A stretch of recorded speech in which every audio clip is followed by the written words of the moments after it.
Good morning, everyone. I would like to call the meeting to order. Before we begin, I would ask that you place your cell phones on silent if you haven't already. We'd like to begin with introductions, starting with Mr. McGuire. I'm Brendan McGuire from Halifax Atlantic. Suzanne Lonis-Croft, Lunenburg. Bill Horn, Fall River, Beaver Bank, Waver. Joachim Stroink, Halifax, Shabukdale. Ian Rankin, Timberley Prospect. Chuck Porter, MLA for Hants West. Denise Peterson-Rayfuse, Rochester St. Margaret's, replacing Maureen McDonald today. Dave Wilson, MLA for Sackville-Cobequid. Thank you. And today we have the Department of Transportation Infrastructure Renewal, and we'll be examining the mechanical branch management and also paving operations. Mr. LaFleche, I'd like for you to begin with introducing each of you there and also to provide opening comments. Thank you. We're down one person here. Diane Surratt, our Executive Director of Finance, has gotten delayed. Apparently she hit a pothole in HRM. I'll be talking to the mayor about that. No, she's coming. She's a little delayed, and she will, I guess, sit right there. Okay. So Dan Leopold, to my right, is our director at Miller Lake, and he deals, supervises directly in the mechanical branch at Miller Lake, which is in question here in the Auditor General report. And to my left is Barbara Bailey, who's the Executive Director of Highway Operations, who takes care of all of the maintenance on the highway system and is in charge of provincial operations. Would you like my opening speech? Sure. Good, okay. Mr. Porter was interested to see how long it would be. It's a page and a half. Thanks for the opportunity to join you today. I believe it's close to 1 year to the day. I think it was February 27th when I was here last year talking to this group with a few different members, but essentially the same committee. And I was there talking about the asphalt plant. It's 1 year later, time seems to have flown by. I welcome today's meeting to give you an update on where we are with the plant and to discuss the work that's already well underway to make improvements in our mechanical branches following the Auditor General's report. As you may be aware, Minister McClellan announced the closure and sale of the Moville asphalt plant, which is owned by government, in October. This will allow the private sector to take full advantage of the province's $235 million investment in roads and highway work this year. And we've been expending approximately $200 to $250 million a year over the past several years on highway operations. Suffice to say that the road builders are very pleased with this news. And looking up, I don't see Mr. Felt made up there. But the executive director of the road builders and the road builders themselves, when we met with them, seemed to feel this was a good news event. And the minister got a standing ovation at the fall meeting of the road builders when he made the announcement. You will recall that we purchased this plant through public tender for about $3.6 million approximately 3 years ago. We are now moving forward, in fact, to sell the plant and all of the related equipment. We are hoping to get an agreement with the company we bought the plant from to have them act as an agent, if you will, and that agreement is close to being finalized but is not yet signed. And they will then assist us in marketing the plant across North America. We are very interested in getting maximum value for the sale of the plant, so that's why we enlisted the services of the original producer of the plant to ensure that the taxpayers get whatever return they can off the plant sale. Now, if I can move to the mechanical branch for a minute, and Dan Leopold to my right is in charge of the one at Miller Lake, but the Auditor General's statements apply to all of our mechanical branches. We have 6 of them in total. The branches are responsible for repairing and maintaining department vehicles, such as our snow plows and road maintenance vehicles. Also, the Miller Lake branch does a significant amount of construction on auto bodies to develop our snow plows.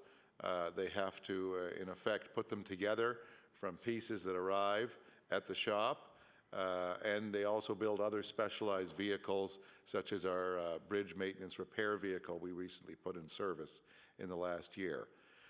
While the Auditor General's focus was on Miller Lake, as I said, his recommendations do apply to all of our mechanical branches, and we are treating it as such. Staff are working to ensure that these recommendations are fully implemented in a timely manner. We are working to ensure we have proper accountability in place and that we have the controls that the Auditor General suggested we implement. You will see in the Auditor General's report, in our response to it, that we have fully agreed with all of his recommendations. Prior to the Auditor General's report, the Department was already in the midst of making many improvements and had recognized the problems, including greater staff accountability, reviewing our work order system, and introducing a preventative maintenance program for our vehicles. The Auditor General's recommendations are in fact being used to support this ongoing work, and we are hopeful that we can significantly improve the operations of our mechanical branch across the province and offer better service to the citizens of Nova Scotia and keep our fleet in better condition. So I'd now be pleased to take any of your questions. Some of the finance questions I may defer till Madame Surette arrives. Thank you, Mr. LaFlèche. Yeah. We'll begin with Mr. Porter with the Progressive Conservative Caucus for 20 minutes. Thank you, Mr. Chair, and good morning, everyone. Thanks for being here. It's always good to have transportation in front of us at any point in time to be able to ask questions that are very important to certainly every driver that's out there and lots of others too, I guess. I want to start certainly on the asphalt plant. You've updated us a bit in your opening statement there, Mr. LaFlèche, and I appreciate that. You've sort of explained how that sale is going and how that should happen. When we, I guess I'll just kind of ask it this way. There's a red book value when I sell my car, what it's worth after a certain amount of time. Can you tell us all in, you said $3.6 million was the cost of the plant. Was that everything to set it in place? Was that the total cost, $3.6 million? No, I'm going to allow Barb Bailey, who's been working on that, to answer the question. There's several factors there, as you say, set it in place, and then there's what we receive for what parts of it, and there's also depreciation. So Barb, could you go ahead on that? The actual cost of the plant was $3.6 million, but that included delivery to Nova Scotia. The plant came out of Florida. So it was $3.6 million, and the associated equipment, the asphalt spreader, the rollers, sweepers, tack trucks, etc., that was $1.55 million. So it was a total of $5.15 million. Thank you. So knowing how things depreciate, and they do rather quickly, probably. I don't know how this would differ from, you know, when you drive the car off the lot, there seems to be, if you took it back tomorrow to trade it, there'd be a very quick depreciation on this thing. What is, I heard Dr. LaFlèche say that, you know, the goal here is to go through the sale procedure to get absolutely the most money back for the taxpayers of Nova Scotia that you can. What realistically, though, in dealing with the folks that you're arranging the sale through, I mean, these are obviously a professional kind of organization that does this. What are they anticipating, and what should we anticipate for a loss, if you will, for lack of a better term, from that 5.15? Right now on the books, the depreciated value of the asphalt plant is $2.8 million, and the vendor in the U.S. is anticipating somewhere around 2.5 to 2.7, I believe. But we won't know the final figure until actually the bids come in. What percentage do the folks who are doing the selling take from that?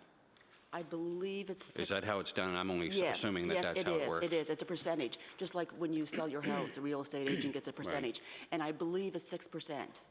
Sorry, I didn't catch that part.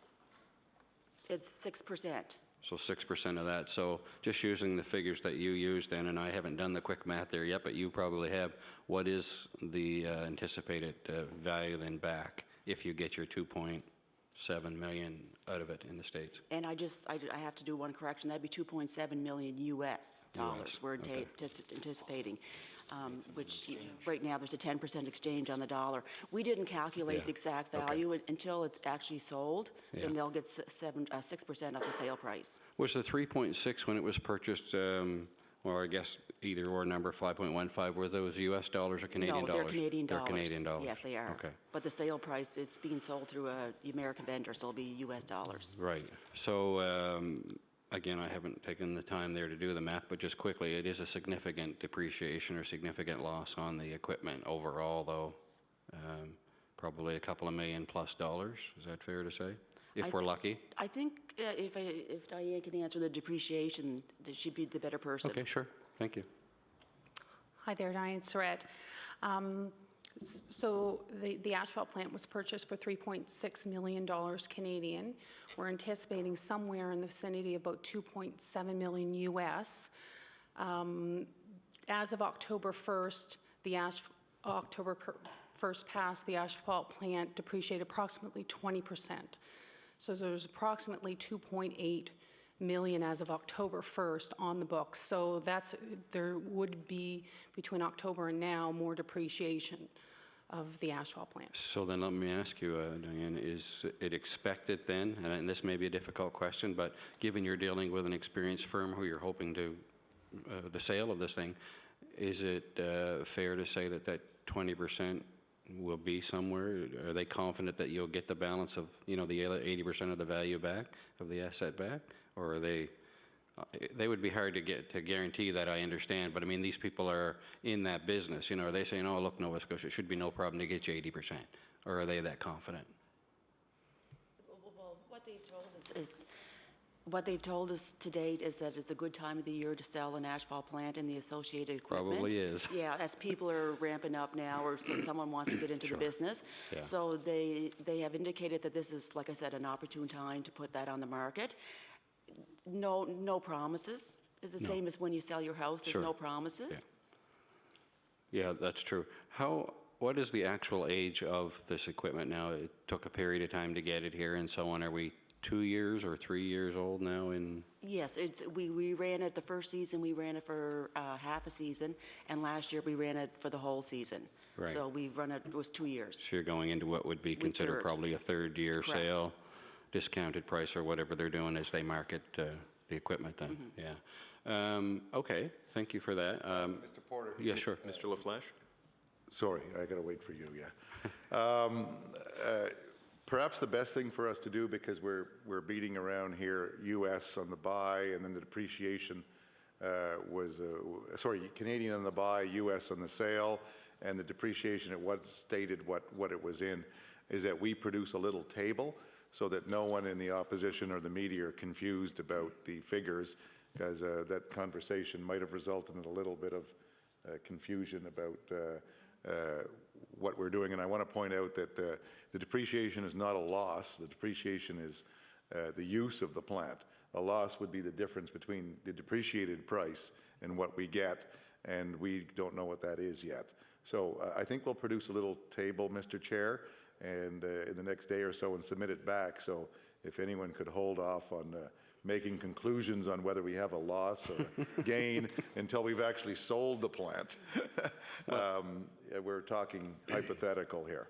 Thank you, Mr. LaFleche. Well, thank you, and I certainly understand depreciation, and I guess regardless of whether it's US or Canadian math that you're using, Dr. LaFleche, it's the 20% is still 20% of whatever the number is. That's fine, whether it be 3.6 or 2.7.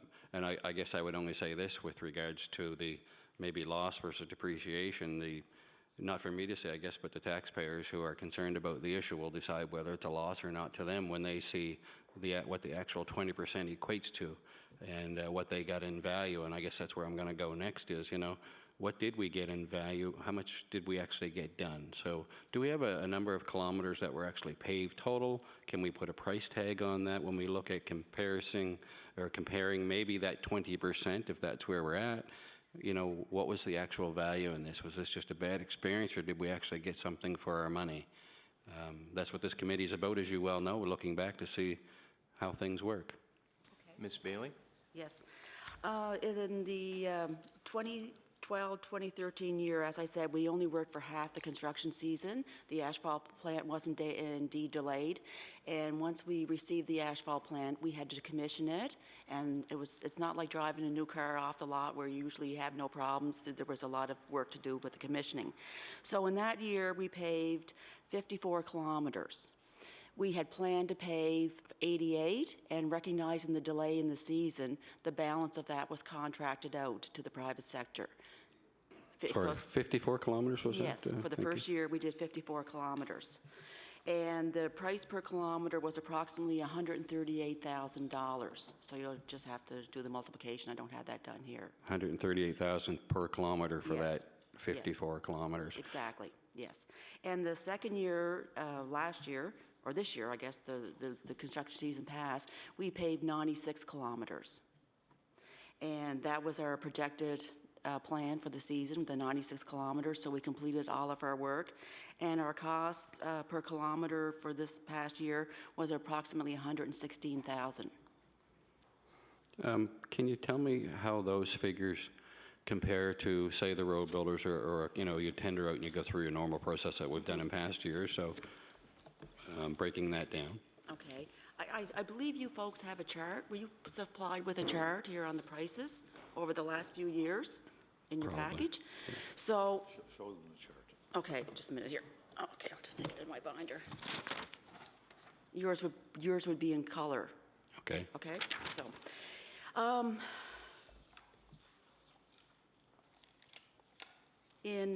we show a progression over the last 6 years for the industry prices. They started at $115,000 a kilometer in 2008, 2009, and last year, 2013-14, they dropped to $87,000 a kilometer. Our price at that time was $116,000 a kilometer. Considerable difference, I guess. Yes. What changes the price? There are obvious, you know, reasons why price of doing business, especially in the asphalt and the paving business. I mean, you have oil prices and all of that. Does it seem consistent? I just want to go back a little bit because you raised it.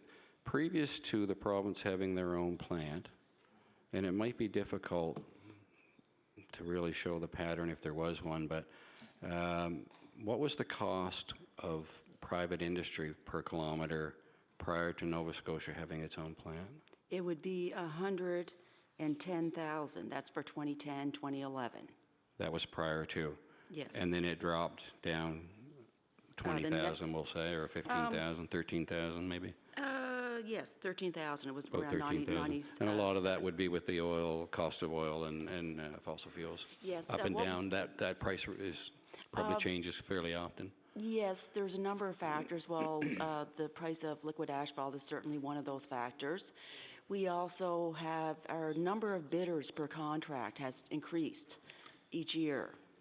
So we have more competition in the province of Nova Scotia. And also, we've been trying to get our tenders out earlier.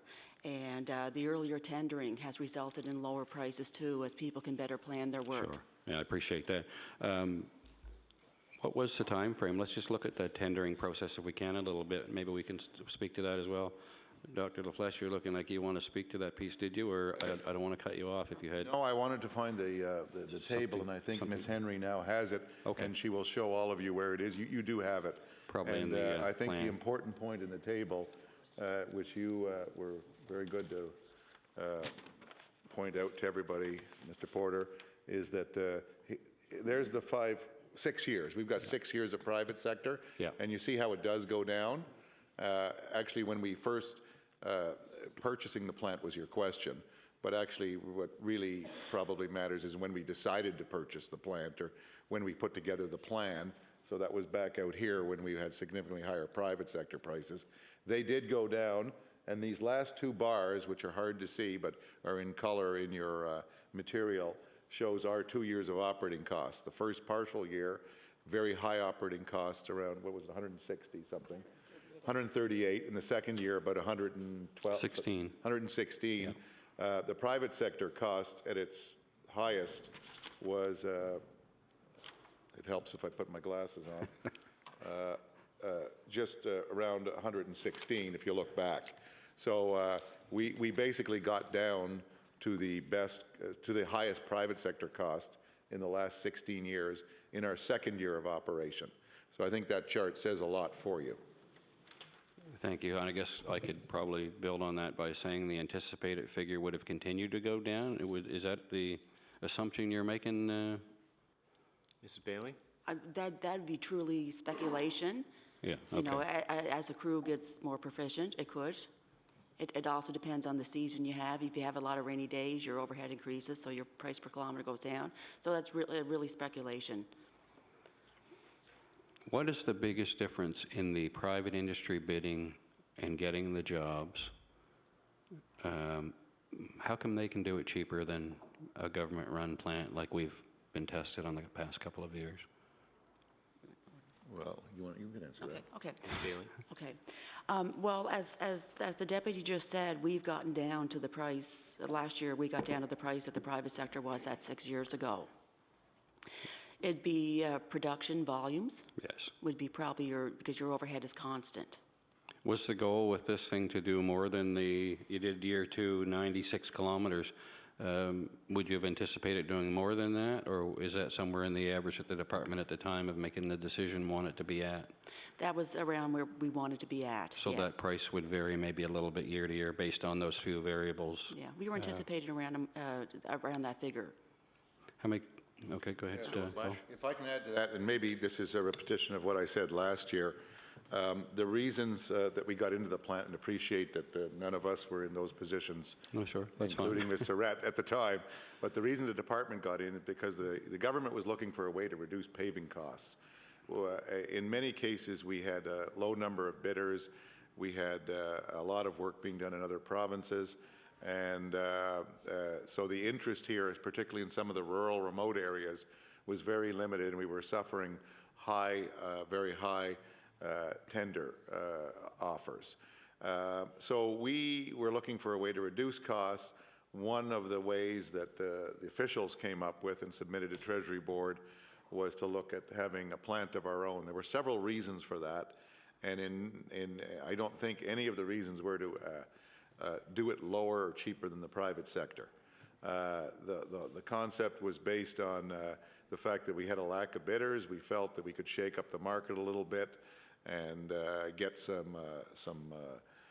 maybe some more private sector competition in. If we did come in with our own plant, it was more of a pilot, an experiment. The other thing that was very significant, and it's something we have achieved, was if we had our own plant for a little while, we would understand, our engineers like Mrs. Bailey would understand exactly how these plants works and get to the crux of your question, which is, what are the costs involved? We would better understand when the private sector submits us a bid, whether that bid was in fact a good bid or not. So we gained a lot of information by running our own plant for the 2 summers.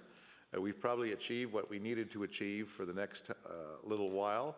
We know how plants work, we know the ins and outs of them, and we know when the private sector submits what its cost factors are. So we've achieved that objective. I guess what I'm trying to emphasize is that our objective was not to actually do the work cheaper than the private sector, but maybe cheaper than what the private sector was doing 5 or 6 years ago. But we were realistic in that we would probably not be able to do the work cheaper than the private sector for various reasons if the private sector was truly giving us competitive bids. Now, since the time when we decided to get in, we've had a decrease in volume of work in other jurisdictions, and we've had interest in other road builders from New Brunswick and PEI to come here and aggressively bid on work here. We've had new machines purchased here, and at least one new operator get into the business here, which results in a lot of asphalt machines in this province. I don't know if we have a total, but I think it was up in the mid-teens now. So we've got good potential for competition here in Nova Scotia. So we're in a completely different situation than when we purchased the plant. 24 machines are now available in the province, and there'll probably be 23 if we're successful a little later. So all we got to do is get the tenders out to get them working. I guess that's what the people around the province, especially the condition the roads are in right now, would say, realizing there's not a lot of control. We hear from engineers and so on how the weather plays a huge impact. It's been a tough winter all around. Nobody disagrees with that, and people understand it.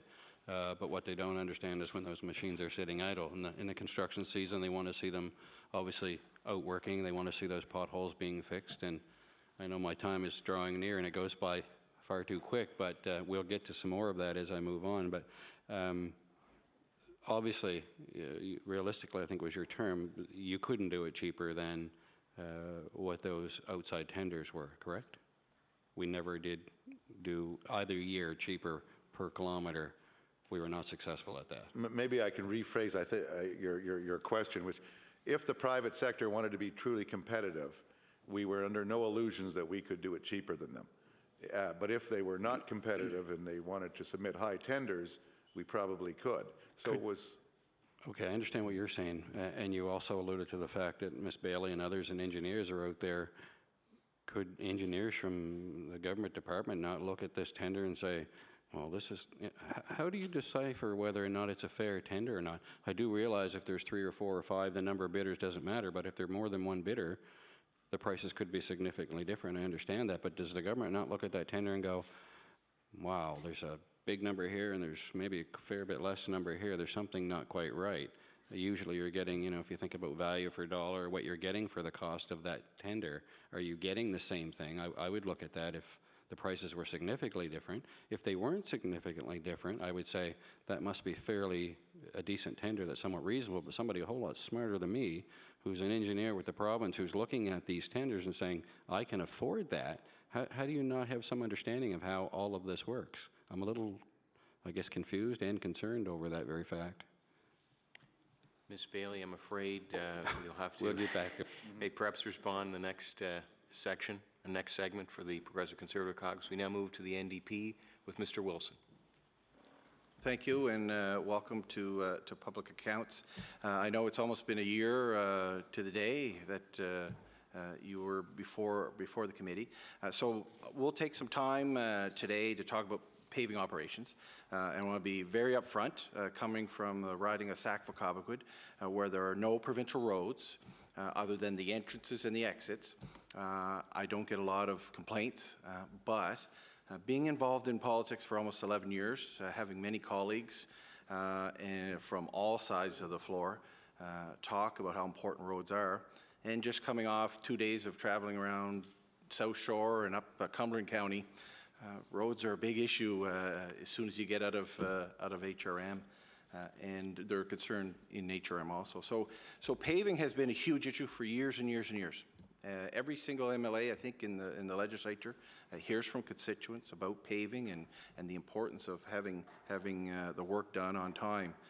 So I want to start with the comment that you just made, Mr. LaFlèche, around the paving plant and the crew that the province, or the plant that the province purchased. When we came into government in 2009, for example, of course, the economics of not only the province, the country, but the world weren't the best, and there was, we knew we had a task in front of us to try to get the province back to balance with the huge deficits in front of us. So you mentioned just a minute ago that officials came up with the idea of an in-house asphalt plant. So could you just confirm that how did we get to the point where the province purchased an asphalt plant? Was it an objective, or was it a suggestion from within the bureaucrats that this would be a way of potentially saving money? Mr. LaFlèche. Do you want to answer that? No, I think I do better. Yes. I wasn't there at the time, but as I testified last year, and I had Mr. Bruce Fitch, the chief engineer, here last year, he explained that it was a way we were challenged to reduce our paving costs. We were looking for a way to do it, and so this was one of the ideas that the department came up with about 4 years ago and submitted to Treasury Board. It was approved by the ministers of the day at Treasury Board, and whether the idea achieved its purpose or not, we don't know, because many other things happened. As I said, there was a change in the amount of road building in other jurisdictions, which resulted in other jurisdictions bidders coming to Nova Scotia and aggressively bidding here. There was an increase in the number of the interest here by people in building or operating road building plants. There was there were many other factors that led to probably a decrease in price here and a more competitive situation in some of the rural areas where we would get multiple bids. So yes, it was a pilot experiment that was suggested by officials. Ministers adopted this pilot, and were very enthusiastic in pursuing it. We are now at the end of it, and we're moving on. Yes, we recognize that, and I think the end of it didn't come from the bureaucratic level. You know, it's been very clear and open in the public that the current minister and the current government were indicating that they would get rid of it if elected. So, with any pilot project, and it can be anything, but specifically this one, was there a mechanism to review the effectiveness or the business case for having an in-house plant like this? Was there a review set out when when the past government purchased the asphalt plant to see if taxpayers were receiving a benefit from doing this? Well, there was an original business case, and I think many of the members who were here last year received a copy of that last year, and we can produce it again. The business case was the business case that staff drew up to submit to Treasury Board originally. That business case, as has been pointed out, was made in a different context, in a different time, with very many different variables, so it is perhaps not relevant today.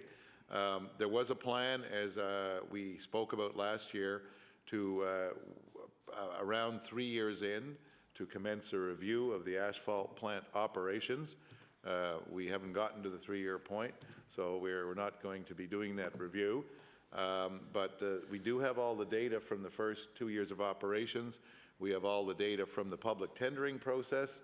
We know what the private sector is doing. We know the changing market conditions that exist here now.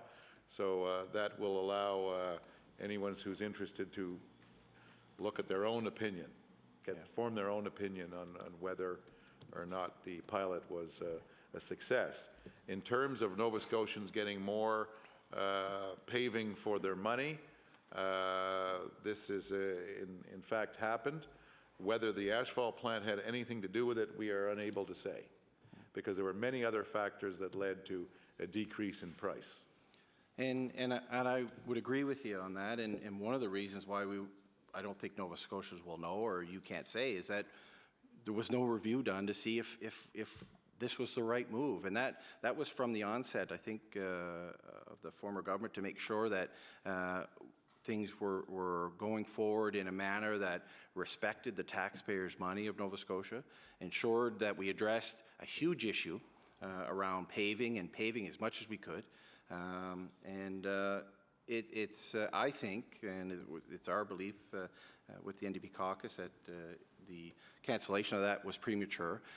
So did you or any officials, when you were given the directive that you were going to sell this, recommend that you do the review prior, just so that you have the information at hand to either prove or disprove if there was benefits or not benefits from having a plant? So did you recommend to the minister and the current government that maybe we should wait until a review was done to see if this was a good thing to do or not?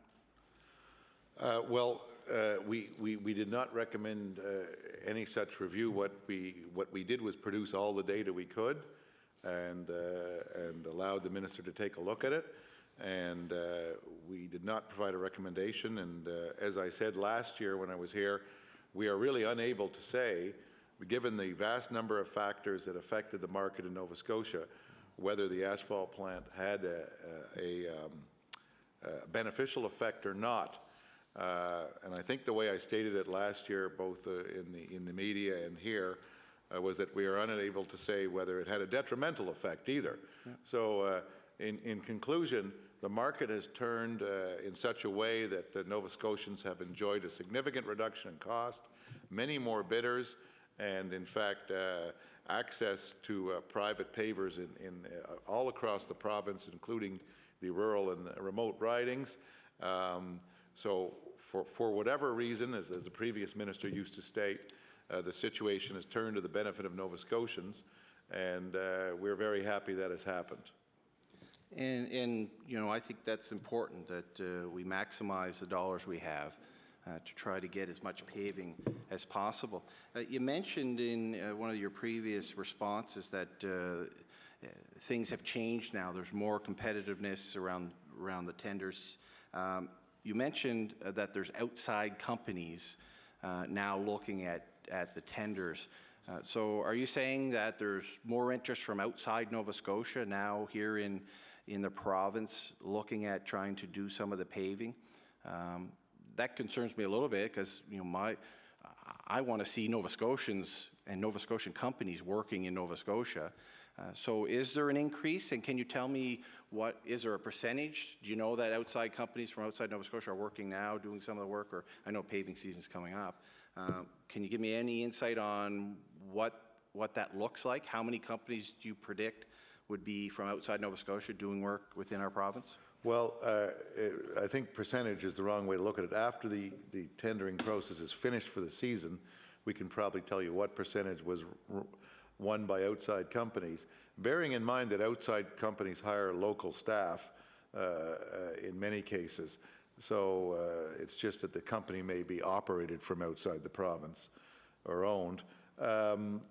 Last year, there were 2 companies from PEI bidding on Nova Scotia work, and then in fact did some, and 1 from New Brunswick. I think some of the members opposite pursued this line of questioning last year and pointed out to us that was in fact a good thing. I'm not sure if you're saying that too, probably not.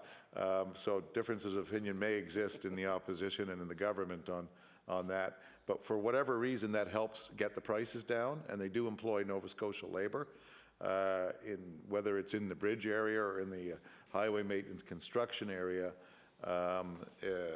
It has resulted in a better price for Nova Scotians.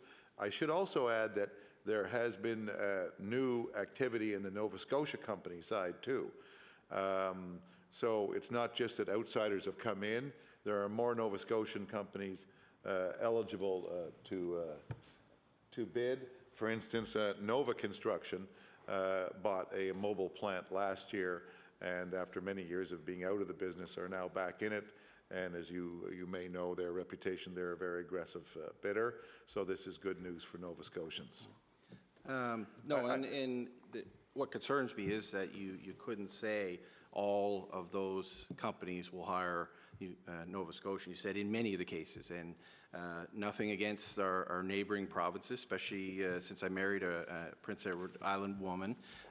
But you know, it's our hope that that the work here in Nova Scotia can be done by Nova Scotians.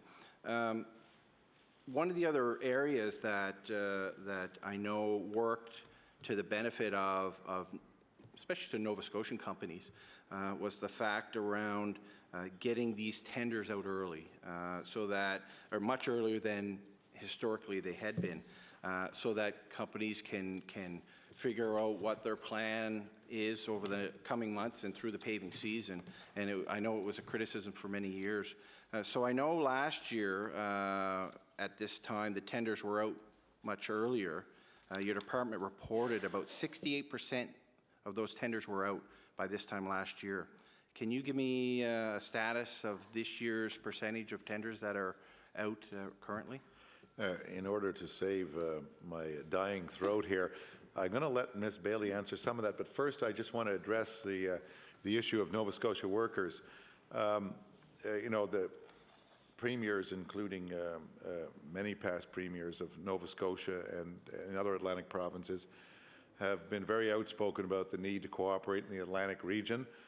So the issue of tenders, companies tendering from other provinces does not seem to have been something that they're highly concerned about. What we're very happy about is that we have a number of our companies that are winning tenders and doing very well in those other provinces, particularly in Newfoundland and Labrador.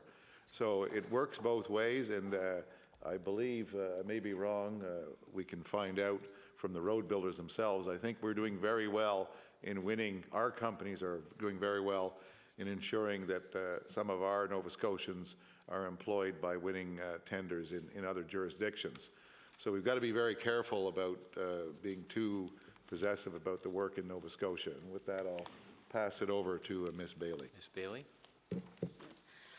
This year, I don't have a percentage per se, but this year, as of yesterday, we had 13 tenders either advertised or awarded for a value of $21 million.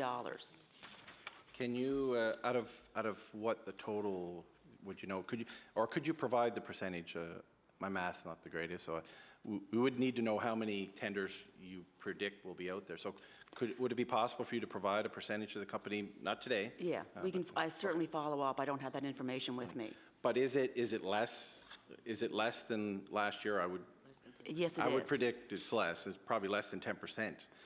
Last year at this time, we had 27 advertised or awarded for a value of $68 million.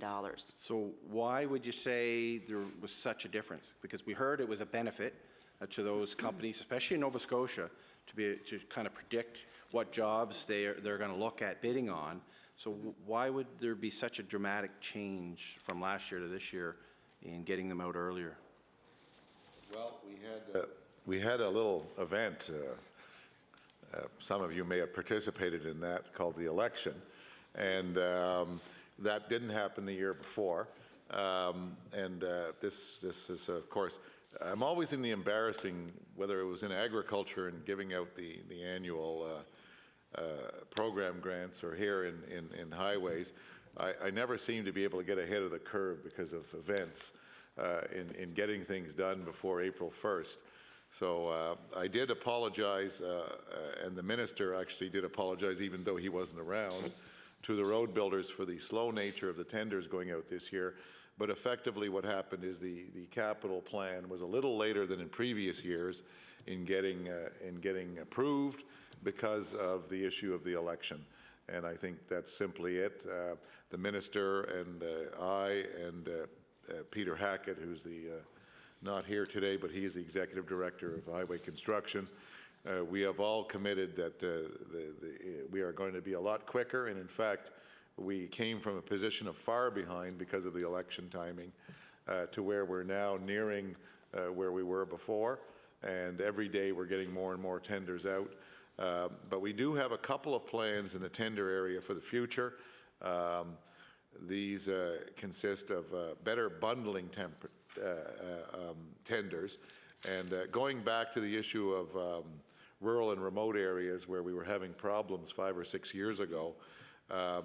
We're now doing a lot of bundling so that the companies know what's coming and they feel they can more aggressively bid on tenders because they see that we're bundling a larger amount of work in some of the remote areas. So it makes sense for them to move a remote plant for those regions. Those are suggestions that came from the road builders, and we've been working to implement them. We're doing what we can to get the tenders out earlier. This year was a blip year because of that election, and we're hopeful the capital plan will be out in time next year to get some very early tenders out. The minister has committed to that, as have previous ministers, by the way. I mean, everybody recognizes that we will get the best pricing if we get the tenders out early, we get them out for the maximum amount of areas, and we bundle some of the tenders so that road builders are able to flexibly bid on different packages of tenders to maximize their operations. They're the best ones to determine how they can get a plant in a certain area, where they can put it, what aggregate pits they could be using in those areas, depending on what access to pits they have, and that will get us the best pricing. So you are asking the right questions. Unfortunately, this year, because of that little event we had, we were unable to get as far ahead as we could. So we don't look good with respect to last year, but if you peel us back 3-4 years, we look very good. So we are doing a lot better, and next year, if you want to ask the same question, you can determine whether I have failed or not. I would suggest with that comment, it's because of the government at the time. It was really good. And I would hope through the election, it was really the 51 MLAs who ran. I would hope that you guys didn't take a month off while the election was going on, and that's just a joke. I'm only joking. I do hope that you recognize the importance, I think you do. I hope the minister recognizes the importance of getting those tenders out as quickly as possible, because, you know, like you say, there's a lot of work and detail involved in companies deciding to bid on something, and that affects the lives of Nova Scotians who are working. So I hope the minister recognizes to move forward as quickly as possible. I know I have about a minute left. Yes, Mr. Wilson, you have about 1 minute. So I'm going to ask a quick question. With the decision of the current government to eliminate the in-house plant, were there workers laid off or let go because of that decision? That's Bailey? They report to her. Right. There was 5 supervisors and a number of QB, our working force staff, and no, nobody was laid off. Everyone was accommodated in a job. So they had seniority, they went back to their home bases, and that's covered in the collective agreement. But would that have maybe displaced someone who might have a new hire from maybe their region that they came from? It might have eliminated a new hire. Right now, we have a number of people retiring, just the demographic of the province. So until we have all the retirement notices in for this year, you can't say clearly one way or another. Okay, thank you. The new word new hire can be interpreted 2 ways. If you meant someone who's already on staff who was newly hired, no. But if you meant someone we hadn't yet hired, we might have hired, yes. Okay. Thank you, Mr. LaFleche, and that concludes this round for the NDP. We'll move to the Liberals, and Mr. Rankin. Yes, thank you very much for coming in today to hear some questions from us. Seems like after reviewing a lot of the material and hearing what you have to say, it's fairly inconclusive whether or not the plant had a negligible effect or a positive effect, and I appreciate a lot of the comments to that point. Obviously, there's some differences of opinions on both sides. So we can't really say that this plant made it more competitive or not. Conclusively, it's difficult to discern. It does seem that if we did have a positive impact, that the value from the taxpayers, the give or take $2 million that's been taken away from the valuation of the plant, seems like an awful lot of money if the positive impact is that we somehow learned how the paving business worked better within the department. So that's, I guess, a little bit concerning from me, and I guess I'm digressing back to some of the comments from the Conservative Caucus this morning, where was that really worth spending that much money, and how is it possible that the department didn't really know how the paving business worked before getting an asphalt plant? Like, I'm assuming from an HR perspective, the personnel that you're hiring comes from the industry. So to say that, like, the bids, you don't have a viewpoint of if the bid that this private company is giving is a good one, I'm just trying to get my head around what type of people are you hiring within the department, and what kind of knowledge do they have within the private sector before they start working for TIR? Mr. LaFleche? Well, I'll start, and then Ms. Bailey can perhaps. We do have people who have come from the private sector. The executive director of the district director for HRM, Don Millette, is a former president of the Nova Scotia Road Builders and did come from the private sector. He was more on the concrete side. So we have expertise like that, and you know, wherever we can, we will hire people with experience. But as you know, I went to engineering school and studied a bit of mining engineering, and I remember getting out there in the field, and sometimes the theory of it is not the same as pushing the buttons in the field. So perhaps I'll pass it on to Ms. Bailey. Ms. Bailey? Yes, and we have some other people that work for the department too. Mark Peachy, who's the district director in the Truro area. He's also comes with a construction background, and many of our supervisors, when we hired them, have come from local construction companies. I'm sorry, but I lost the intent of the question. Oh, the evaluation of the tenders. It just seems to me that the only benefit that you can conclusively say from this project of this asphalt plant is that you learned a little bit more about how the business works. You can't conclusively say that prices became more competitive. You can't conclusively say that we're protecting jobs because Nova Scotia companies are in fact getting more business from the maritime provinces. But you might be able to say that we learned more about the business. So I'm just trying to get to the core of, was that worth the $2 million that we're looking at that came out of the taxpayers' money over the last couple of years? Okay. I'm not sure where the $2 million Well, I'm just going from what we're trying to get at. I know you can't conclusively say, but from 5.15 to 3.6. Let me rephrase your question, which is probably along the lines of, did whatever we gained from running this pilot, did it compensate for the cost of the pilot? And we won't know truly the answer to that because many of it is hypothetical. You know, how much knowledge do we truly gain, and how effective that is that at helping us know when we're getting poor value for dollar from the private sector? That's a very theoretical question.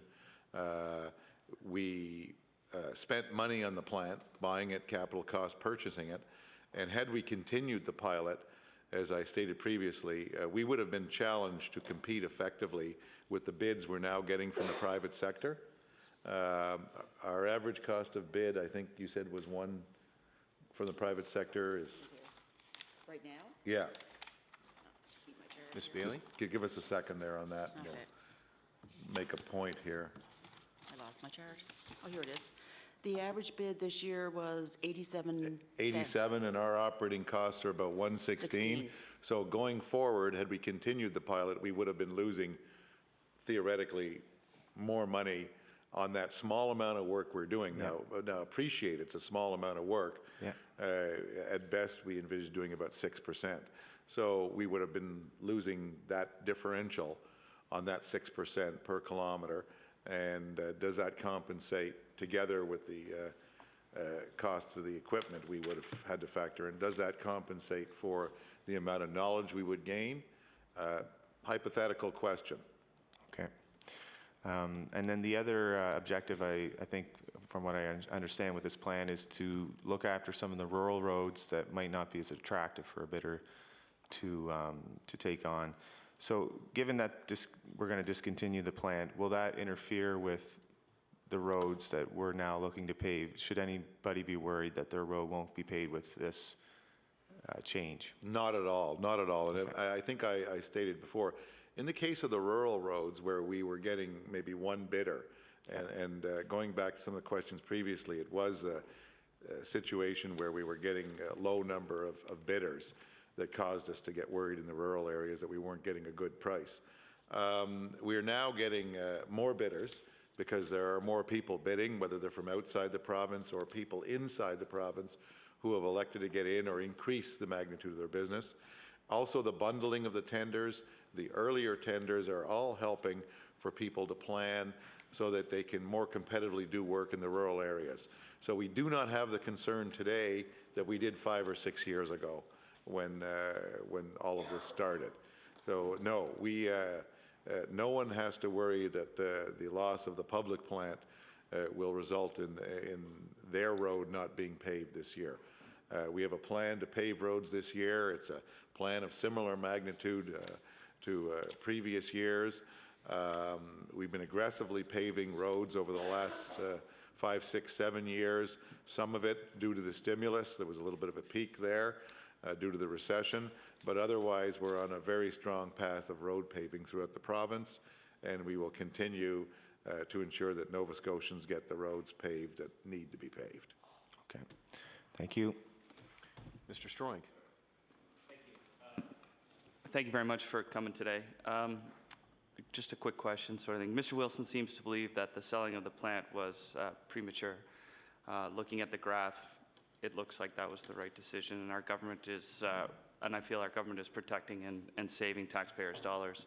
I guess in your research that shows that the government cannot compete with the private sector. So how has the private sector reacted to the sale of the plant? Well, we went, first of all, we had, there's an annual sort of manager's dinner among the road builders that was held not long after the Liberal government was sworn in, and the minister got a standing ovation at that dinner, and everybody seemed to be very happy. They congratulated him. Then we went to the road builders conference at the end of January, and the minister made a speech, and in fact the premier was there.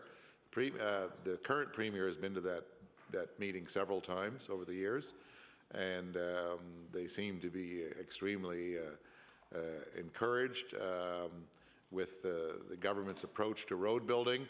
I think I must say, though, that the selling of the asphalt plant was tempered by both the minister and the premier with a warning to industry that they had to be competitive, and they couldn't just slack off, so to speak.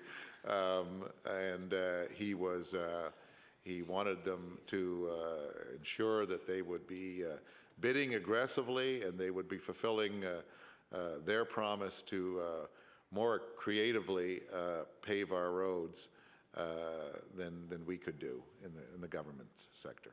Perfect. Thank you very much. Mr. Horn. Thank you. Pleased to see you here today, and I think there's been a lot of discussion, and it's pretty well covered everything that I wanted to say, but just to consider what's happening in the future with this plant. Have you had prospective dealings with prospective buyers at the moment? Ms. Bailey? Right now, we're in the process of signing an agreement with the manufacturer of the plant, and we're hoping to have that in place within the next week. And also the equipment associated with the plant, it's called the sale of surplus highway paving and chip seal equipment. And actually that will be on the procurement website tonight at midnight. So all the associated equipment that goes with the asphalt paving plant will be up on the website tonight, and it'll be advertised for 4 weeks.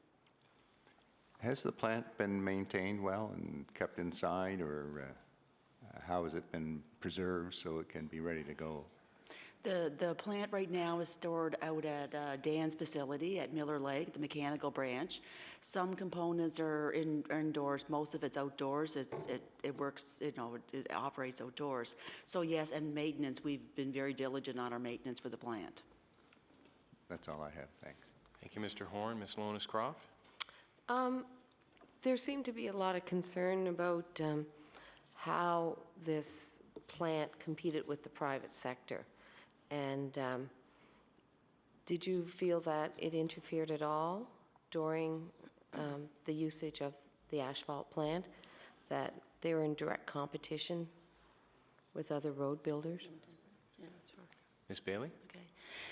No, as the deputy said, one of the main reasons, or not, I shouldn't say one of the main reasons, but the goal was for these rural areas where we were getting very few bids, and that issue has been addressed now. So no, our work was very, very small percentage of the capital budget for paving, and actually for the work we did, 60 to 65% of that value of the work we did was actually contracted out, and that would include the road builders. They did the crushing off our aggregates for us. We bought our liquid from the suppliers. Some of the trucking was from the local trucking associations. We used some of our own trucks too. So even though we did 100 kilometers of paving, between 60 and 65% of that was contracted out to the road builders or local industry. Okay, thank you. Mr. McGuire? I want to thank you all for coming here today. I'm going to change it up a bit. I'm going to ask you a different question here. One of the first things that I did after getting elected is I visited some of the depots. And I talked to the staff, both union staff and management. And one of the concerns that kept coming up was the age, especially with the snowplow drivers. I was told at one of the depots, the youngest snowplow driver was just over 50, and one of them was closer to 70. And what I was being told is that people are retiring, but they're not being replaced. One of the difficulties that they're facing is that your department is training snowplow drivers, and then they're jumping over to HRM because HRM apparently pays a couple more dollars an hour. I just would like to know, is there a strategy in place to replace an aging workforce? Ms. Bailey? Yes, we do have a strategy. We have what we refer to as an operator mentorship program. Currently, our posting process, you require 2 years' experience to operate before we'll consider interviewing you and testing you. And we're going to do a mentorship program where we hire people that just have their Class 3 license with no experience, and we'll phase them into the operation over probably over 2 years, depending on their aptitude to catch on to the equipment. But it is an issue, and it's an issue for most organizations to find the proper qualified candidates. The other thing we did was we just finished negotiations with the QP union, and they received a little bit more bump in pay to make our operations more attractive for the general public. Sorry, Mr. LaFleche. Yeah, I might want to add to that we do from time to time have sort of test sessions on snowplows, and we would be pleased, given the youth of many of the MLAs I see here today, we would be pleased to invite any of you who wish to come and do a test drive through a test track, if you'd like to see how snowplows operate. And I'm being a little serious here, that would give you sort of an insight into the tough job that the operators have. We'd be welcome to set that up for you. We do it a few times a year. And maybe some of you would be attracted into the business if you no longer wish to be MLAs. Mr. McGuire? I'd just like to say I do have some snow plowing experience, so I know how difficult that can be. Besides the pay side of it, you know, I know from the private industry and from government the long hours that they're putting in over the winter time. What other difficulties are we facing when it comes to hiring people? I know a lot of times it does come down to pay, but I mean, putting that aside, what other difficulties are you seeing replacing this workforce? Because, you know, some of these people, the people that I spoke to at one of the depots, I mean, they have 20, 30 years experience. So this couldn't have been something that just creeped up on us. All of a sudden, everybody's 50 and over. So what difficulties have you been facing with bringing in people that could actually train under these people that are experienced and have been doing this for years? Sorry, Ms. Bailey. Okay. Actually, the mentorship program is a relatively new program. We developed it a couple of years ago when we were experienced shortages, and it was ironic. The year that we went to post for new operators, most of their applicants were qualified. They had their 2 years experience. Now we're certainly in the crunch, so we're going to implement this program now to hire the people that have the license, no experience, and we will train them on the vehicles. And this mentorship program is available to the public. Like, it's easy access for knowledge-wise. So, you know, how are you advertising this to the public? We have, well, we do the postings through CareerBeacon, the regular procedure for government, and we also have a promotion program where we have the brochures done up in English, French, and Mi'kmaq.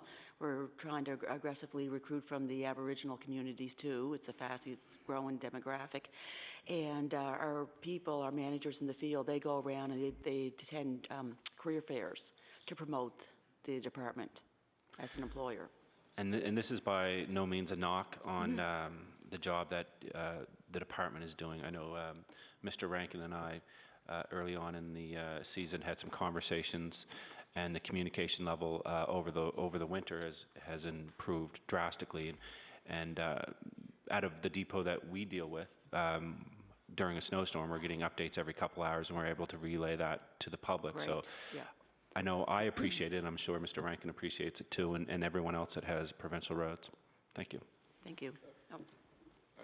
Thank you, Mr. McGuire. Mr. LaFleche? If I can just comment, I know that most of the MLAs who are interested, anyone who's interested, come in and they meet with Peter Hackett on the construction side, the paving side, and we go over all of the work and your ridings, and we go over your priorities. And it came to light, I think recently, that sometimes members don't know you could also come in if you're worried about winter or summer maintenance and meet with Ms. Bailey and her team on that side of the equation too. So I open that to all of the 51 MLAs. If you've got concerns about maintenance or how it's done, we'll be pleased to meet with you and tell you what brush cutting we're doing this summer and what ditch digging we're doing and so on to keep your roads in the best condition. Thank you. And unless there's any other further questions from the Liberal caucus, we'll move back to the PC caucus for Mr. Porter for 14 minutes. Thank you, Mr. Chair. And I want to, 14 minutes isn't very long. It goes by quick, so I've got a few different topics I want to cover. Just on the one you were just on, that's a great offer. Thank you. I work very closely with my OSs, and we've always had a good relationship out there, and I usually have an idea what work is being done, and do the odd tour with them and have a look around the constituency and things like that. So it is very beneficial for those that maybe have never done it. Works well. I want to go back to the plant for a few minutes. I've taken the last little while and I've done a few numbers and some math, and I'm only going to use last year's figures because we never had a full year the first year. So and what I did was I took the amount of kilometers you did at the 96, and the difference was about $30,000 per kilometer from the government plant doing it versus the private industry last year. So that equates to about $3 million, give or take a couple of bucks, plus the 20% depreciation or loss, wherever it may end up being looked at later on, as has been discussed. We're into about $4 million a minimum, and that's being conservative in all fairness. But that's $4 million more in paving. If you did that at the rate of the 87 and even the 90,000 was the math I used per kilometer, you're into about 44, 45 more kilometers of paving. Do you agree with that math? Ms. Bailey? Does that sound right? It sounds reasonable, yes. Okay. Yes. Thank you. I just wanted to make sure we were on that same page, because that is, I guess when we look at the pilot that we're calling it, whether there was some value in it or not, and I'll come back to you for sure. Okay. And I just did that quickly, but that's what I got. So, sure, go ahead, Ann. Ms. Surratt? Yeah, no, I'm trying to understand the calculation in Okay. mind. Maybe we can get that information and verify that That's for fine. you. If you just want to verify it, I just Absolutely. took the 116,000 per kilometer that the government did versus the 87, roughly 30,000 in the difference at roughly 100 kilometers, 96 kilometers. When you do that math, it comes out to about $3 million in the difference, more that it costs to do that job versus private industry doing it. That was my calculation. That was my formula there. And then adding another $1 million on for the 20% depreciation of the $5 million total asset that was purchased. Again, being conservative, because it could be a lot more of a depreciated value than that. And I know you hate that word loss, Mr. LaFleche, so I went back to the depreciated value. That's the round math that I got when I break that down at a cost, adding a few thousand per kilometer to it. Again, it could go higher than that, but using last year's math, that would have been 44 and point some kilometers more paving in Nova Scotia last year. Okay. So are you okay with that math, or you just? Yeah, but we can certainly do a calculation for I you. wouldn't mind having that or- breakdown come back to us just for that clarity, to make sure that we are on the right page. Okay. And that is correct, or thereabouts. It may end up being more than that once the plant is actually sold and we see what the true value of depreciation or loss is. In the end of the day, that math will be important, because people want the roads paved, obviously, and what traditionally happens with members, we say, well, look, the government puts a budget forward, that's what we have to work with, and I know that our OSs in different areas do what they can to stretch every dollar of that, and I know that the province does what they can do as well when they decide, but 44 kilometers is a lot of paving around rural Nova Scotia with roads that are in pretty bad shape. So people will be very interested to see that breakdown in those numbers, whether that's accurate or not, and I believe that it is, just doing some, again, rough math, but I think it's very close, and it could be more than that. My opinion would be, if it's up or down, it's more likely to be higher number than the 44 kilometers. because I was very conservative in those numbers. I had a question, Ms. Bailey, to you, just as we ran out of time last time. And do you remember what that was? It would be my first question to you. If not, I'll rephrase it. Could you read? Yes, please. Thank you. Okay, so it was around the tendering process and knowledge about, you know, when you get a tender, knowing whether that's a fair number. I was a little concerned there that we didn't have an idea that that 87,000 I'll use last year was a fair number, or whatever it might be coming in from private industry to say, you know, do we just write the check, oh, that's the lowest one, we're going to take it, that sounds fine? Or do you actually analyze that and say, why is that so high? Or, gee, that seems low. Is it, you know, is there somebody in government that looks at that and says, yeah, that's pretty reasonable? I'd just like to hear a couple of minutes of that before I move on. Ms. Bailey? Yes, we certainly do. When a job is tendered and we get our bids in, we look at the bids, and if there's a large discrepancy in the lowest bid, like very low, we will certainly, we go through it line by line and just try to figure out why it's so low. And if we do have concerns with the low bid, we will actually go and we'll talk to the contractor that put this bid in and get a better understanding of his work plan. We also check for on-balance bidding, where people will sometimes, we don't allow the on-balance bidding, where people will put a lot of their costs in one or two items and minimal prices for the other. And we have a historical average price per units. And when we close a job and the bids are all very, very high, sometimes we do not award that job because we don't feel we have fair competition. Okay, and that's kind of what I was getting at. Yes. There must be some realistic opinion or, you know, experience here that says something isn't quite right here. And I was just a little concerned maybe with the comments and how that worked, that there appeared to be a gap there, but I think you've covered that. Yes. So I want to get over to some of the mechanical stuff and some operational stuff. And I want to talk about energy costs, because energy costs obviously must have an effect on how the department runs by way of mechanical divisions, units, gas prices, and so on. Can somebody speak to, you know, we've just seen another increase in power, January 1 of 214. We saw one in 213 again. God knows what will be next, but we know that they're going up. They always do.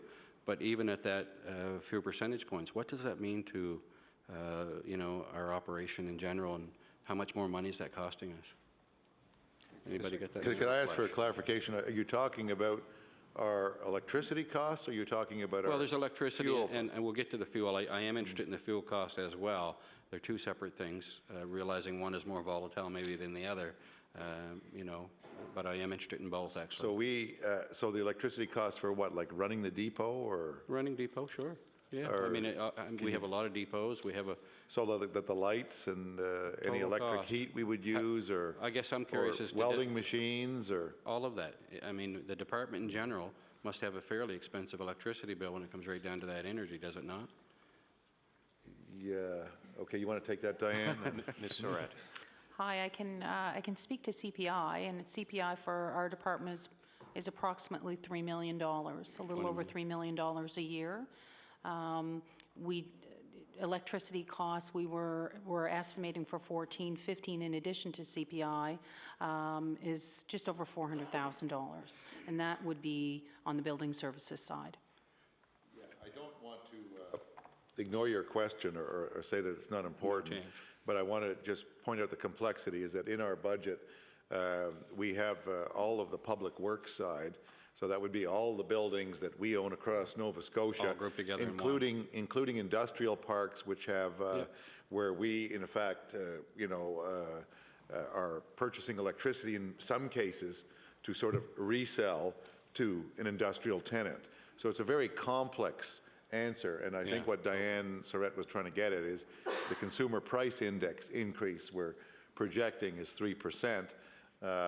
But that's a huge portfolio of buildings, which is far beyond just our transportation depots. Yeah, so it's a complex answer. I'm not sure that we're going to be able to adequately answer the question in a short time for you. That's fine, and I understand that. I appreciate that very much, thinking about the greater infrastructure piece there. Thank you for that clarification. I'm going to assume probably with regards to like gas and diesel pricing, the same. All units of government, all vehicles, it wouldn't be just transportation, or is that broke down? Well, we have a fleet in transportation, as well And then as separate it out natural from the rest of it. resources has a separate fleet, Okay. agriculture has a fleet. Yeah. And then, of course, we have fleets in the health authorities. Yeah. We have the school bus fleet. Now, all of that is not within our purview, so we cannot answer for all of that. What is our fuel cost for our fleet, Diane? Oh, goodness. Surratt? I would have to get back to you with that number. Yeah. And that would, I'm only assuming here, and you can clarify, that price would change like every week when gas or diesel changed, or do you have a flat rate sort of agreement with, you know, someone to give you better pricing, shall we say, based on your volume, which often happens? It's, Ms. Surratt? you answer that. Or, sorry, Ms. Bailey. For our fuel, we have a contract, it was tendered out for all government, I believe, Set wasn't it, price. Diane? Yeah. Yes. For Set bulk- price that wouldn't change year to year? You work a long-term? I'm going to refer that to Okay, sure. Diane to answer. Yeah. Yeah, we do get a bulk purchasing rate. I would have to verify what the time frame of that bulk purchasing is, but we do get a bulk purchasing rate. I'd be interested in knowing what that is, you know, compared to what others get in discounted price. How much really is that discounted price, and how often? Yeah, is it done annually, or is there, I'm going to say, the interrupter clause comes in when there's a significant drop, right? If that ever happens, which isn't very often, as we know, when it comes to fuel pricing. So I understand you don't have that detail. I won't take much time on it because I've got a couple other things I want to address. I should say that we're not the people to ask that. There's a procurement office. It's part of economic, rural development and tourism, and they do all of the bulk fuel purchasing tenders for government, and perhaps that question should be deferred to an appearance by the procurement group. Okay. But you must show it in a line item somewhere as a cost. We would show it in a line item, but the department, that's mechanics of probably. it, when it's done, Sure. how it's done, Okay. who it's done for, what type of fuel is purchased. Right. That would all be All through done by them, procurement. yeah. Okay, I want to talk a bit about the operations side of things. We have been very fortunate over the years, and certainly in my time, and I know the previous member's time, in Hants West, we've had great staff. We've had great OSs that have been there who have, I take very few calls, in all honesty, in my office when it comes to, if you want to call them complaints or concerns, because these guys do a good job. And I'm happy to say that as often as I can. It's a matter of picking up the phone when we do get those calls and, you know, saying this or that, and can you look after it? And for the most part, it's able to be looked after. We've had a lot of issues, though, in the last couple of years with substantial cuts to our REM budget. Millions of dollars have gone out of this budget, and I'd like to know, is there any changes coming? That is important money. You know, you're patching, you're shouldering. Now we're only seeing part of roads where the bush cutting is getting done because the dollars allocated have run out, and they're, you know, they only get part way down the shores all the way down. And I don't know whether you can speak to it or not, given that there's a budget coming soon. I appreciate that, but I'm sure you can understand the significance and the importance of this particular funding. And we've had significant drops in the last couple of years, and it is showing, everything from guardrail to that bush cutting to grading roads and so on, that this, you know, each and every operational area tries their very best to get done, I'm sure. What's the status of that? Can you speak to that at all? Mr. LaFleche? Sorry, someone else is pushing the button for me, right? So I should forget about Yes. the button? I'm going to ignore the button from now on. I like buttons. I especially Go quickly, Paul, I've only I'll got tell you 4 the minutes. button I really like. It's when I'm shooting the puck against that guy Morris back there. There you the go. red light comes on in the net, which doesn't happen often, by the way, because he's pretty good. Now I'm down to 3 minutes, and I've got one question left, so go quickly. Okay.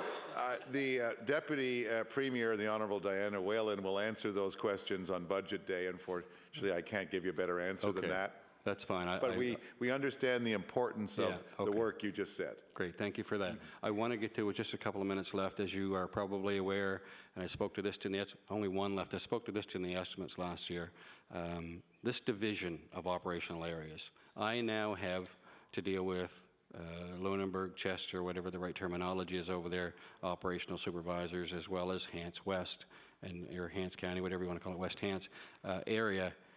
That has not gone well because of the way it was geographically done. In some areas, this might have made the greatest sense. But when you take an area that's on the end of sort of a more remote area and you toss it over to the other side, which is now even farther away from where the area was, and I'm not sure how much of this you all understand. I'm going to assume you have some understanding of it. I want to say for the record, in our area, that was not at all, even remotely close to being a good decision. That was a bad decision, and I would like to know when we can get it changed back. And that is on behalf of every one of those residents that live in that area.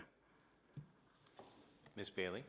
That item is a negotiated item through a QP contract. Oh, I know. And our QP contract is up again in October of this year, so we will be going back into negotiations. I should note that the last set of negotiations, it was brought up, and both sides decided to defer it for now because the boundaries were so new, and give it some time to work through and see what was working and what wasn't. Well, I hope it does come back to the table because it is very, very important. And again, it may work just fine in some areas. This is one area where it doesn't work well. Thank you, Mr. Porter. Time has expired.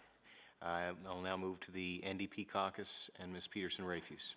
Thank you, Mr. Chair. And I want to thank the staff very much for being here today.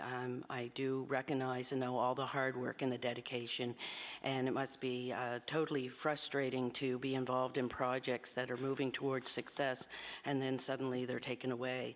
I am an MLA that is in a rural communities of Chester St. Margaret's. The roads are critical, and I saw the results of the improvement in the competition and the increase of road work that was done based on that, and I believe it was because of the implementation of the asphalt plant. I would like to ask Deputy LaFlèche, he has made comments several times that he has felt that the marketing factors is what he believed may have caused the new competition, because I know for decades that there weren't any major changes in the tendering process or in those tendering costs, and then suddenly we saw a dip. And I'm just wondering if he could list off for me what those marketing factors are. Mr. LaFlèche. I guess we're having a discussion here on what marketing factors.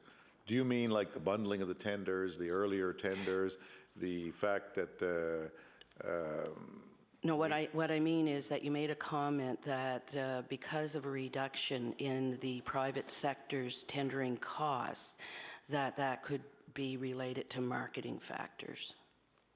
Okay. I wrote the notes down. Marketing factors. Yes, but the fact. Market.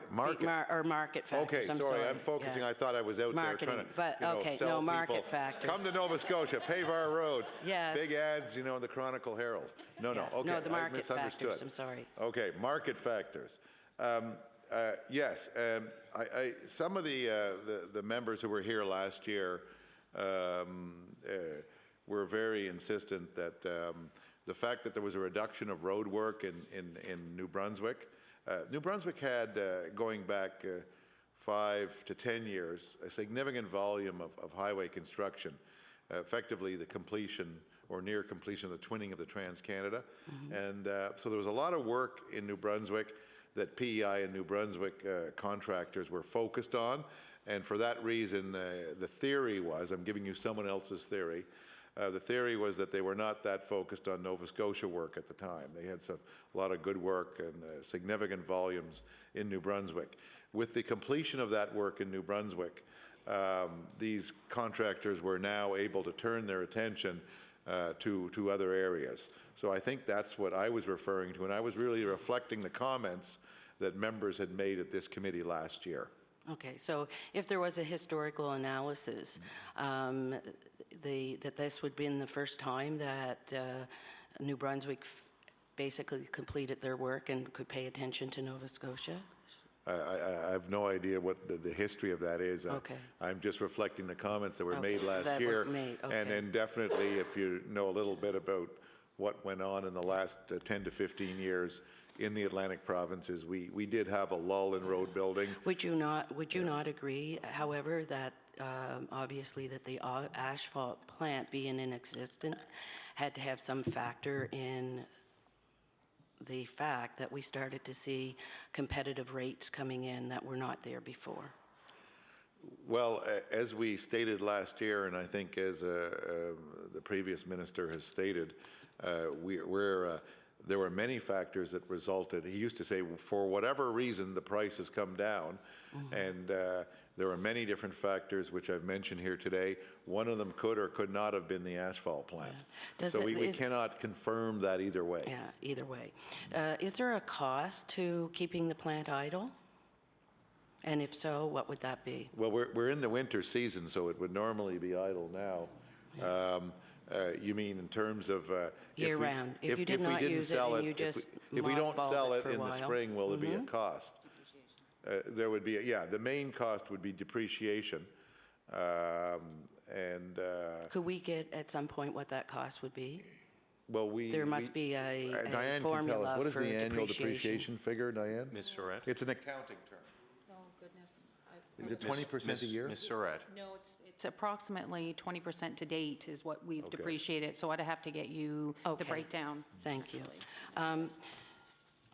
Many times when you're talking about the creation and or establishment of a new business, and I would assume that this would be a factor also with the private industry, it normally takes, we've all heard the formula, it normally takes 5 years to see a turnaround in business to start seeing the profit. Would that not be the same with a pilot project of this magnitude? Ms. Surratt? Oh, I'm sorry, can... I'm asking if you, normally when you look at businesses, we've always heard the formula is at least the business needs to be operational for about 5 years because you go through growing pains and cost factors with those growing pains, and then things level off and you start seeing a profit, and it's usually a 5-year window. And is that not the same? Would that not be the same for a pilot project as the asphalt plant was? At that magnitude? I can't answer that. Okay. I wouldn't know the answer to that. Okay. Yeah. Thank you. I also noticed in the comments that 65% of the in-house work that was done within the department actually went to the private sector. Is that correct? Yes, yes. Okay. So there was... Ms. Bailey, could you say that again, please? Yes, that is correct. So does that mean that the private sector would have been receiving work on their own particular private bids, and then also through the establishment of the asphalt plant, they would have also been rewarded another 65% out of the total work that we were doing? That is correct. We would tender out the aggregate. Yeah. So there was a very low percentage that was actually being taken over by the government project. Okay. Yes, for the private sector, correct. I have a question about knowledge. I know that it was mentioned that it was very important that part of the success of the asphalt plant or having that was to be more knowledgeable. And so therefore staff would be able to look at the tendering process, ask more intense questions and more knowledgeable questions. So without having the asphalt plant and that experience, do you not think that that will eventually take away that knowledge? Because I know there's changes in the market, as was stated by Mr. Lafresh. So I'm just wondering if that is a concern for staff, that at some point 3 or 4 years down the road, the markets have changed and there will be, once again, less knowledge to be able to make those decisions. No, I don't think that concern will exist because we have a very good baseline now. So we have an idea of each stage in the production of asphalt, what the unit costs are for each part of the stage. Where when we tender work, we just get a price per ton in place. So now we know the breakdown of what it costs during that process, and that should be pretty consistent unless there's new technology or something that comes out down the road. Okay. And what about the chip sealing crew? There was almost like a two-part package. There was the asphalt plant workers and the chip sealing crew. And I know that I was extremely fortunate with roads that were chip sealed that would have never, ever had an opportunity to have a piece of pavement put on them. So what's going to happen with the chip sealing? Is that crew still working, and that there's not going to be any reduction whatsoever in the numbers of chip sealing opportunities? Actually, the chip seal equipment that was purchased 3 years ago, 4 years ago, that is also being sold, and that'll be advertised tonight along with the asphalt equipment. Okay, so what happened to those crew members? Those crew members have gone back to their jobs in their home bases. Okay. The supervisors we found openings for them. So is there a commitment from the department that we will see the same level and numbers of roads being chip sealed? Until we get our budget this year, that's very hard to answer. Okay. Yeah. So based on the budget, if the budget comes in the same, I've been hearing talk about the capital budget is going to be pretty consistent versus the operational budget. Where did the chip sealing come from, capital or operational? The chip seal was operational. It's a pavement preservation. Okay. So therefore, depending on the budget, there may be a cut. If there is a cut in operational budget, that will result in less chip sealing?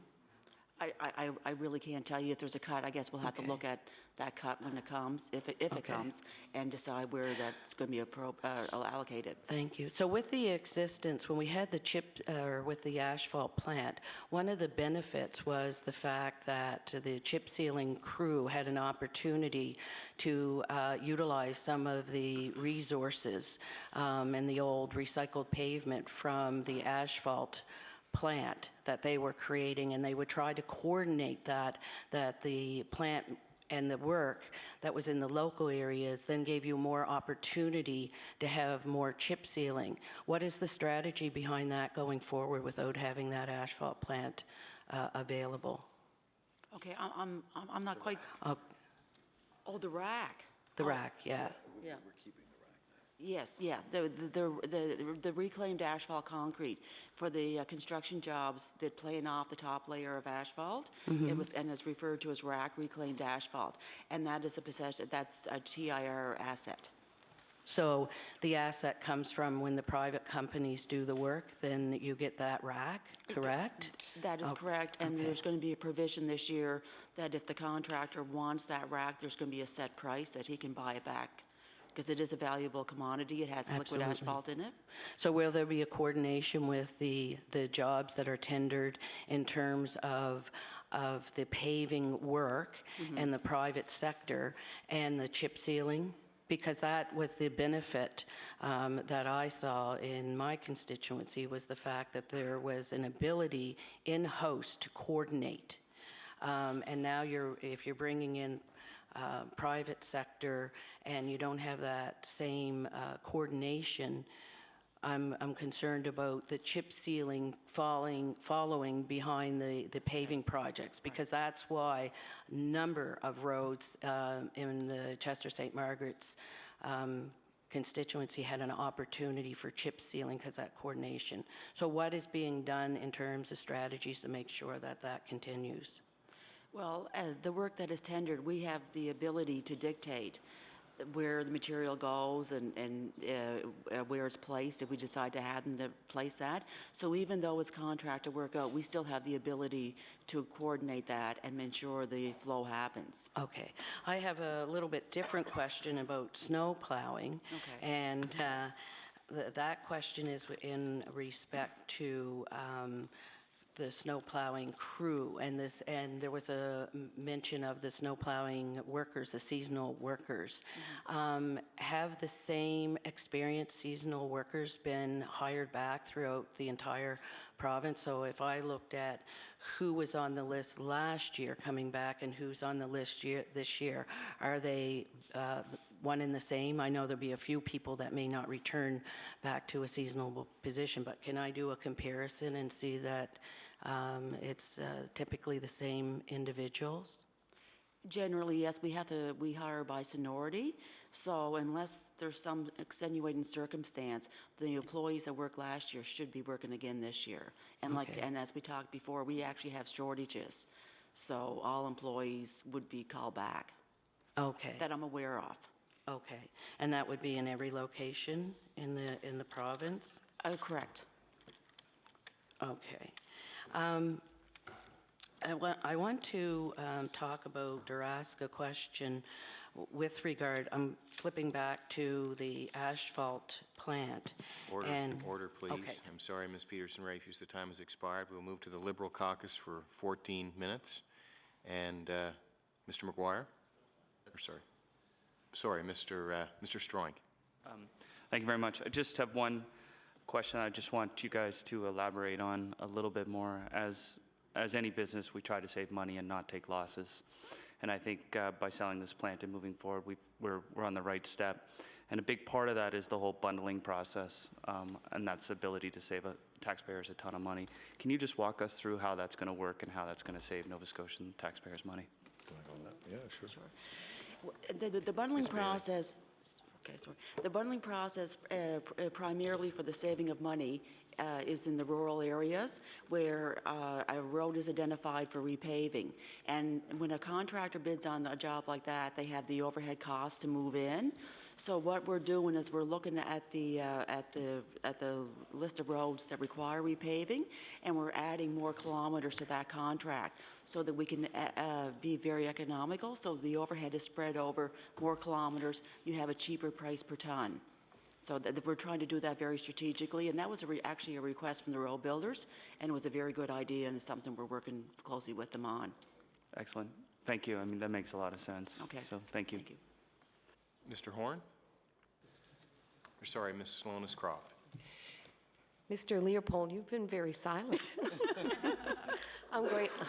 I think I'll direct a question to you. Can you tell me what goes on at Miller Lake? Miller Lake is our main mechanical branch facility, and as the deputy spoke to earlier, there's 6 mechanical branches, but again, Miller Lake is the largest facility in the province. We've got several shops there, from a mechanical shop, welding, body shop, paint, and a fabrication shop, and we maintain, we repair, and we actually build the provincial fleet there. For example, a snowplow, we don't buy them off the shelf. We buy a cab and a chassis. We fabricate the various components in our branch and assemble them on site. And again, once that finished product is turned out, it goes into the districts. Mr. LaFleche? Oh, sorry, I promised I wouldn't friggin' button. Okay, so this is, Mr. Leopold is talking about what he's actually in charge of, and I just wanted to make sure you knew. There are many other things at Miller Lake, okay? But the Auditor General's report focused on Mr. Leopold's operation. There's also the marine repair and rebuild facility for the ferry fleet.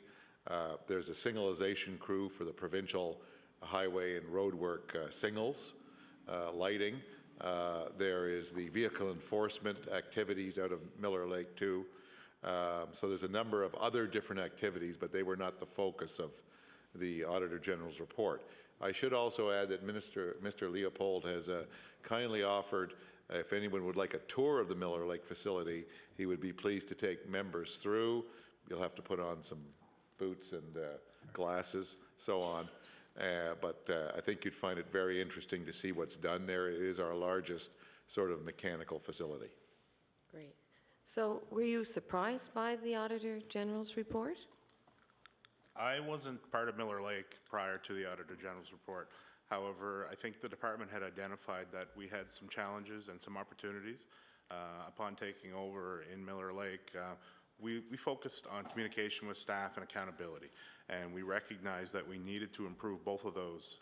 If we're not communicating, if we're not setting expectations, if we're not holding staff accountable, it's hard to measure any success. Okay, thank you. Mr. Horn.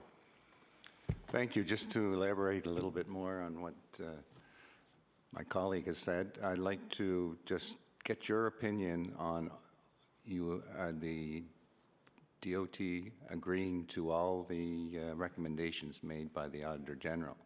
How are you going to able to implement all of those issues, and be it doing it very quickly? Mr. Leopold. Thank you. What we've done is as you mentioned, we did accept all the recommendations, and we're using those recommendations as a roadmap and a scorecard for ourselves. We're very appreciative of the input, and again, it gives us something to measure ourselves against. What we did immediately is we created an Auditor General's committee, and that committee was specifically put in place to address an action plan with regard to the recommendations. Again, the Auditor General's report focused specifically on the Miller Lake and Truro mechanical branches, but his initial recommendation was we should extend those recommendations to all of our mechanical branches, which is what we did. And in doing so, we've involved staff from around the province in our various committees. So the initial committee, as I mentioned, the AG committee, as we refer to it, had managers from the various mechanical branches. And then, of course, we struck from that committee a policy and procedure committee. As the AG identifies, there are some policy and procedure opportunities. That policy and procedure committee involves employees from the front lines, from the technician on the front line repairing, maintaining, building the vehicles, to the supervisory staff and the management staff. And again, we'll get a better buy-in. We'll get a cross-section of everything we need to address and ensure that we do meet those recommendations. We've also looked at, we're establishing what we call a standards work group or standards committee. One of the recommendations identify that we need to set some standards. And again, that standards committee or work group is going to come as a cross-functional group from across the province and give us some standards that we can measure staff to and against, and of course, hold them accountable with. Just a supplementary, were you very surprised at the state of the Miller Lake and Truro operations were, or all new to you? Is the TIR in general aware of those issues over the years? It seems like some recommendations were made years ago that should be involved in fixing the broken wheel, as so to speak. I just find it so hard to believe that some of these issues have been going on for so long. Deputy, would you like to speak? Yeah, appreciate that button again. Neither Dan nor I were in our positions when the Auditor General's report commenced. But you're correct. Some of these were long-standing issues. And when you asked, is the department going to be able to tackle this very challenging number of recommendations, we must realize that we're not starting from zero. We are, in fact, working on them long prior to the Auditor General's report. Some of them were identified in a previous report by the Auditor General years earlier, and we had staff working on them. I, in fact, bumped into Jacques Lapointe at Pearson Airport a couple of weeks ago, and we had a good talk about the Auditor General's report, and I actually thanked him for his focus on it, because many times what he does is he helps us by bringing attention to a subject that perhaps, given our many priorities, is not on the radar screen. And so this one has focused us very, very much to get things done. We put a team on it. We have new leadership there at Miller Lake, and I should mention that a lot of our leadership in the department has changed due to retirements in the last 2 years. So people are specifically focused now to fulfill these recommendations, to get them done at all of the mechanical branches, and to ensure that the Department of Natural Resources at its one mechanical branch at Shubenacadie also adheres to these new initiatives. So I think it's an ongoing initiative of many years is how I would characterize it, but the Auditor General's insight and expertise has been very helpful to us. If I may. Sorry, Mr. Leopold. If I may, our staff, very proud of the work they do. They're very capable, experienced, and knowledgeable. They recognize that the Auditor General is certainly helping us to achieve our goals, achieve the recommendations. They're on board with helping us, with making Miller Lake a successful place. Again, they're very proud of the work they do and the quality of the work that they do. Thank you, Mr. Horn. Mr. McGuire. I want to thank everyone once again for coming out today. I just want to say, I have a statement, then I have a question. And I've had dozens of correspondence with Don Millay, Guy DeVoe, and Hugh Burns since I've been elected, and they've done an outstanding job. Even when the answer is no, the door's not shut. They try to find a solution to the problem. So, you know, that's something that is very helpful, and it's reflective on the whole department. I want to talk about Class Z roads, and I saw your reaction. I just want to know, going forward, there's a little bit of confusion on how these roads are handled, and I think that's been, from my understanding, that's something that's happened over the last 30, 35 years. I just want to know, is there a plan going forward with these roads?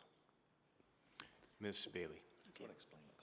Yeah, the Class Z roads are roads that they're not listed, they're not owned by transportation, and somehow historically, many, many years ago, before any of us were probably around, we started plowing them, and some of them we only plow in the winter time. Some of them we actually grade in the summertime and plow in the winter, or the opposite, just grade.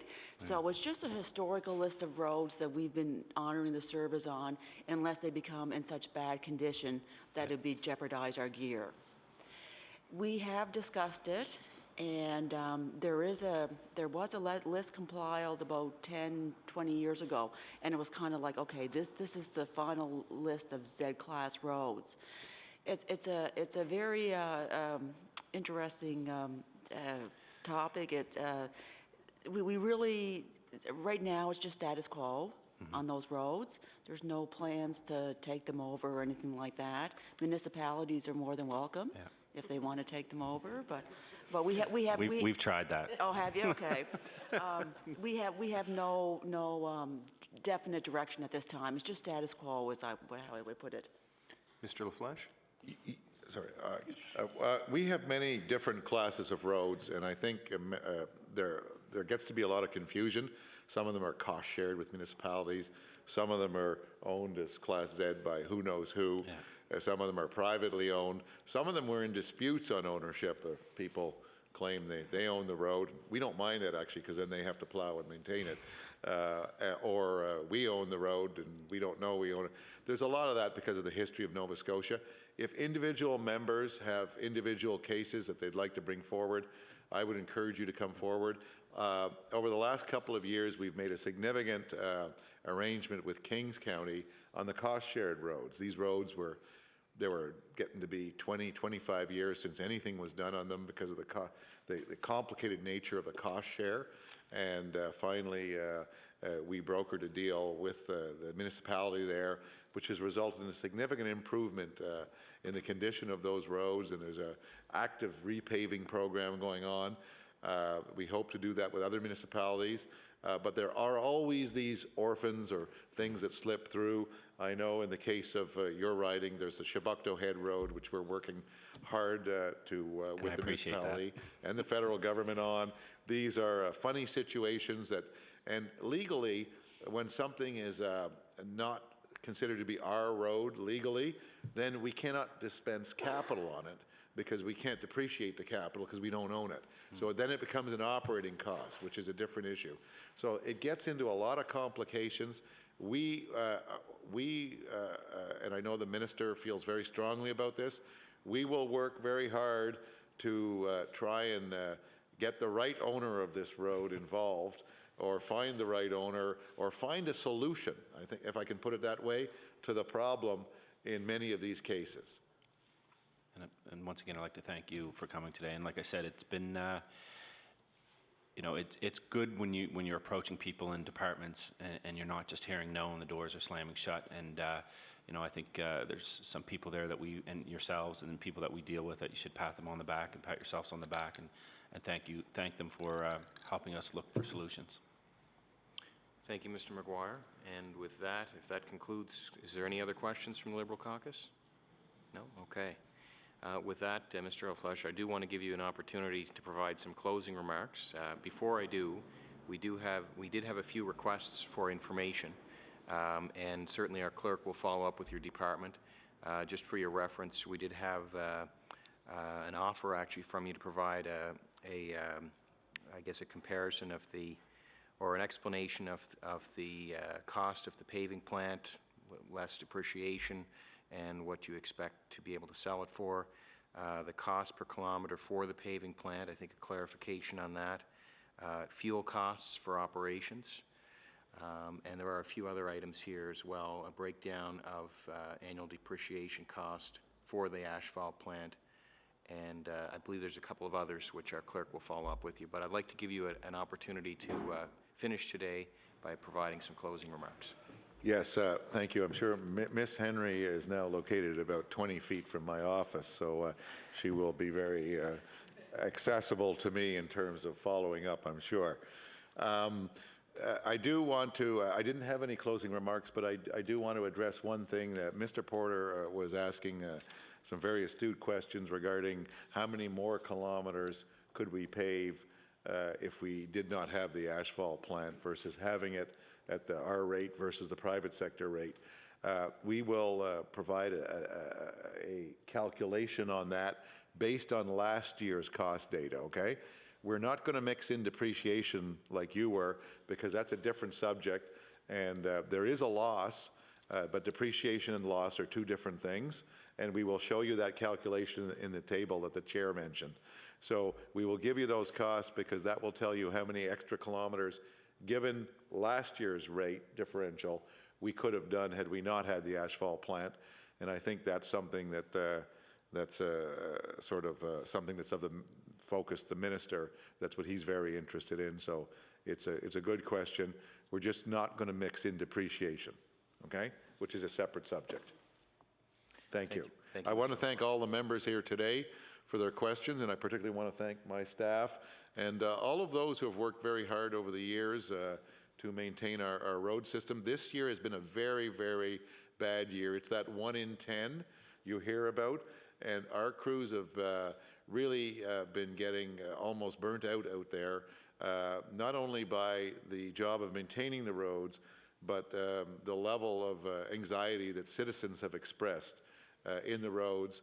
A lot of times, I joked on the way in to a couple of members, Mr. Wilson, about the pavement in HRM. A lot of times, HRM gets blamed for our work and we get blamed for theirs, and it all gets mixed up, and it all gets focused on our crews, the poor chap driving the snowplow, or more importantly, the dispatcher who's answering the phone at the depot.